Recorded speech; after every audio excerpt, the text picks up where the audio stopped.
देश की आज़ादी के बाद से लेके आज तक ऐसे हालात कभी भी नहीं बने जिस तरह के हालात उत्तर प्रदेश में अब बन चुके हैं।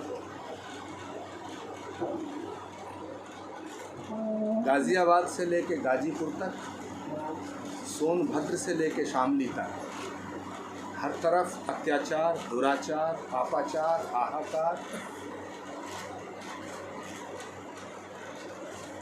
और उसके ऊपर योगी सरकार का घोर तानाशाही रवैया। भारत एक लोकतांत्रिक देश है, पूरी दुनिया का सबसे बड़ा डेमोक्रेटिक कंट्री है।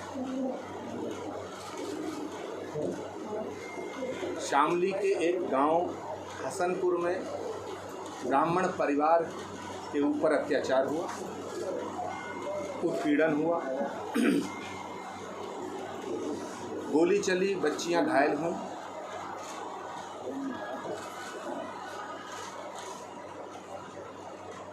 उस परिवार से मिलने के लिए मैं सतीश शर्मा जी और तमाम अपने वरिष्ठ साथियों के साथ जाना चाहता था। हैरानी की बात यह है कि उत्तर प्रदेश के मुख्यमंत्री योगी आदित्यनाथ जी के कार्यकाल में किसी ब्राह्मण पीड़ित परिवार से मिलने भी नहीं दिया जाएगा। इससे बड़ा अधर्म, इससे बड़ा तानाशाही रवैया क्या हो सकता है? मुझे बताओ ना, हम आतंकवादी हैं क्या? हम अपराधी हैं? देख रहे हो सतीश शर्मा जी के घर को पुलिस ने पूरे ने घेर रखा है। हमारा जो राजेंद्र नगर स्थित निवास है वो पुलिस छावनी में तब्दील है। तो तमाशा क्या है? क्या योगी सरकार एक आतंक का माहौल पैदा करना चाहती है? पूरे विपक्ष के लोगों को डराना चाहती है? आज की जो घटना है ये हिंदुस्तान के इतिहास में बहुत दुर्भाग्यपूर्ण है। किसी भी लोकतंत्र का जो सिद्धांत है उसके विरुद्ध है। मैंने पुलिस अधिकारियों से जब ये कहा कि हमारा गुनाह क्या है, क्या धारा 144 लागू है प्रदेश में? क्या एक जिले से दूसरे जिले व्यक्ति जा नहीं सकते हैं? क्या कर्फ्यू लगा हुआ शामली में? हैरानी की बात यह है कि शामली जाने तक नहीं दिया, परिवार से मिलने की बात छोड़िए। Ghaziabad police, Meerut police, Baghpat police, Shamli की पुलिस सड़कों पे ऐसे ढूंढ रही है जैसे कि हम लोग कोई गुनाहगार हैं। मुझे अफसोस के साथ कहना पड़ रहा है कि उत्तर प्रदेश के अंदर कानून व्यवस्था नाम की कोई चीज़ नज़र नहीं आती। अगर नज़र आता है तो अपराध नज़र आता है, तानाशाही का रवैया नज़र आता है, एक ऐसी अराजकता जिसमें शरीफ आदमी का जीना दुश्वार है। फैसला करना पड़ेगा कि ये उत्तर प्रदेश कहाँ जा रहा है। और ख़ास तौर से एक बात मैं कहना चाहता हूँ कि कहीं दलितों पे अत्याचार है, कहीं गरीबों पे अत्याचार है, कहीं छात्रों पे अत्याचार है। जहाँ एक तरफ भारतीय जनता पार्टी की सरकार नीट की परीक्षाएं देने के लिए कोरोना काल में हमारे बच्चों को मौत के मुंह में झोंक रही है, वहाँ हमें एक परिवार से मिलने नहीं दिया जा रहा। ये कैसा विरोधाभास है? पुलिस के अधिकारियों का कहना है कि मुख्यमंत्री कार्यालय के स्पष्ट आदेश हैं कि किसी भी पीड़ित के घर पर आचार्य प्रमोद कृष्णम को नहीं जाने दिया जाए। ये तो तानाशाही है, ये तो गुंडागर्दी है। इतना अत्याचार तो कंस के राज में भी नहीं था, इतना जुल्म तो औरंगजेब की हुकूमत ने भी नहीं किया। हमारी आवाज़ को दबाने की जो कोशिश हो रही है, मैं आपके माध्यम से उत्तर प्रदेश की सरकार को आगाह करना चाहता हूँ कि 1 हफ्ते के भीतर उस परिवार से हमको मिलवाने की व्यवस्था की जाए, जैसा आज पुलिस अधिकारियों ने वादा किया। हम कोई कानून अपने हाथ में नहीं लेना चाहते, लेकिन यदि ये व्यवस्था नहीं की जाती है जिसका कि वादा पुलिस अधिकारियों ने किया है, फिर हम अपनी अगली रणनीति तय करेंगे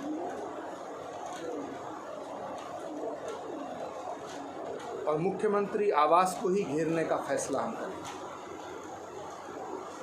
लड़ाई बार पार की होगी। ना हम कानून को तोड़ना चाहते हैं, ना हम अशांति पैदा करना चाहते हैं, ना हम भारत सरकार की कोरोना की गाइडलाइन का उल्लंघन करना चाहते हैं। लेकिन अगर उत्तर प्रदेश की सरकार ने अपने इस जुल्म करने वाले रवैये में परिवर्तन नहीं किया, तो देश के हजारों संत महात्मा मिलकर के और कांग्रेस के तमाम साथी मिलकर के हम योगी आदित्यनाथ के घर को भी घेरने का काम करेंगे। आचार्य जी, जैसा आपने भी कहा कि आप शामली जा रहे थे, एक ब्राह्मण जो पीड़ित परिवार है उससे मिलने के लिए, तो क्या ऐसा माना जाए योगी सरकार ब्राह्मण विरोधी सरकार बन चुकी है? शास्त्रों में एक सूत्र आता है, प्रत्यक्षम किम प्रमाणम। प्रत्यक्ष को प्रमाण की आवश्यकता नहीं है। निर्दोष बच्चों को घरों से उठा करके गोली मारना, प्रतापगढ़ के अंदर बाप बेटे को कुल्हाड़ी से काट देना, शामली का जो हाल है जिसे हम देखने जा रहे थे, वहाँ कुछ लोगों ने बताया कि कुछ गरीब ब्राह्मण वहाँ से पलायन करने की सोच रहे हैं। ये तो डूब मरने वाली बात है। योगी आदित्यनाथ जी खुद एक संत हैं, उन्हें ऐसा व्यवहार शोभा नहीं देता। अगर रोकना है, हमें रोकने से क्या होगा? रोकना है तो अत्याचार रोकें, रोकना है तो जुल्म को रोकें। इस प्रदेश के अंदर 2 तरह के अपराध हो रहे हैं। एक वो अपराध है जो अपराधी निरंकुश हैं। क्या इसी दिन के लिए उत्तर प्रदेश की जनता ने योगी आदित्यनाथ जी की सरकार बनाई थी कि प्रदेश के अंदर अपराधी बेखौफ हो जाएगा, बेलगाम हो जाएगा?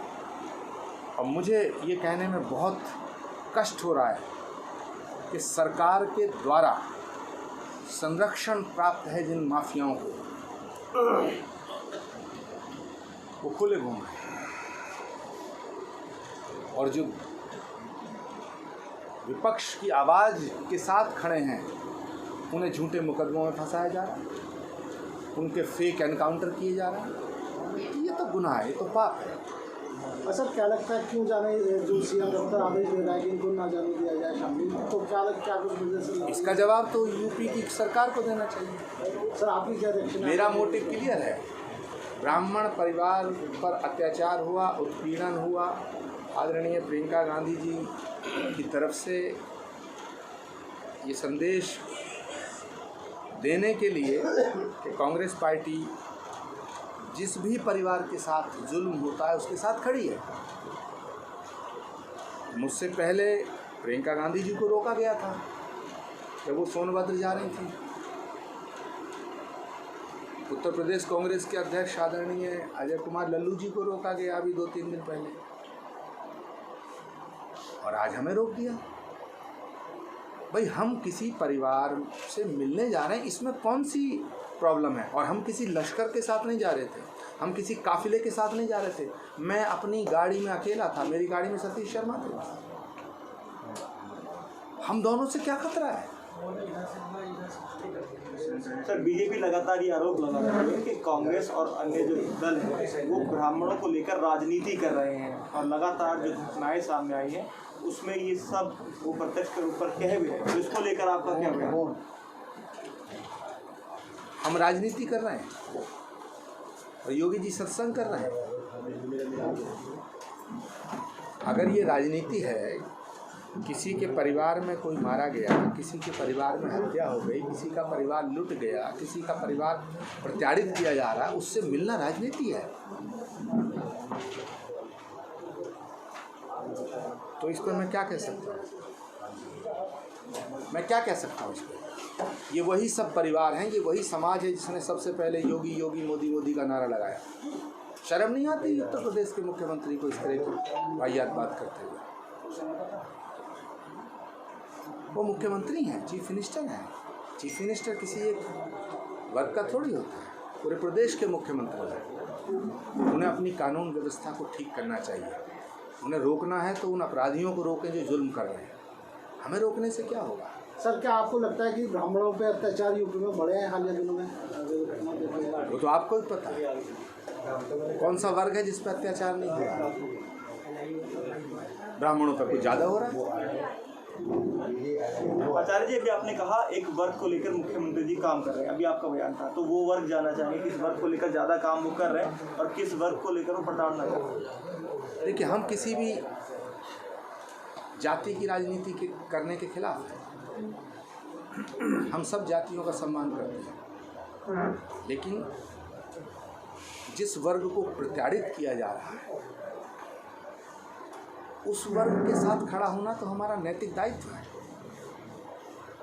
आज अगर ब्राह्मण परिवार पर अत्याचार हुआ, उत्पीड़न हुआ, उसे प्रताड़ित किया जा रहा है, तो उससे मिलने तो जाने देना चाहिए। वहाँ जाकर के हमसे दिक्कत क्या है? हमको रैली नहीं करने जा रहे थे, हमने तो कोई जुलूस निकालने की बात भी नहीं की, हमको जनसभा भी नहीं करने जा रहे थे, हमारे साथ गाड़ियों का काफिला भी नहीं था। अगर हम उस तरह जाते तो हम तो सैकड़ों हज़ारों गाड़ी हमारे साथ जा सकती है। और जब हम अगर इसको आंदोलन बनाना पड़ा तो मैं सब साथियों से चाहूँगा कि शीर्ष नेतृत्व से बात करके इसका एक बड़ा आंदोलन खड़ा किया जाए। सर, जिस तरह से आप बता रहे हैं कि बाहर पुलिस तैनात है और आपके घर भी बता रहे हैं पुलिस तैनात है, तो क्या मतलब आगे भी सर जो स्टेप है उसका कुछ रहेंगे आपको?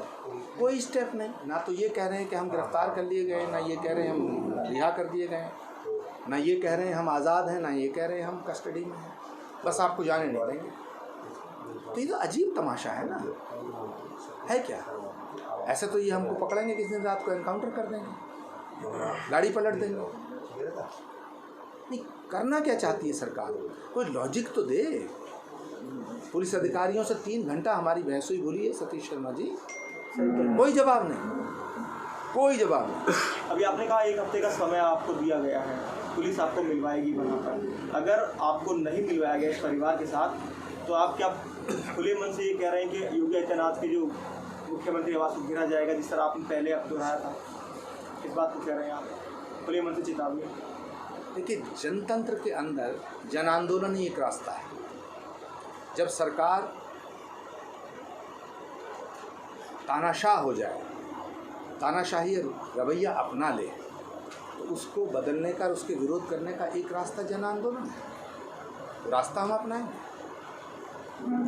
जनतांत्रिक मूल्यों का निर्वहन करते हुए हम उत्तर प्रदेश सरकार के खिलाफ बहुत विशाल जन आंदोलन का आह्वान करेंगे और लड़ाई बार बार की होगी। इस तरह सरकार के जुल्म को सह करके हम चुप नहीं कर सकते।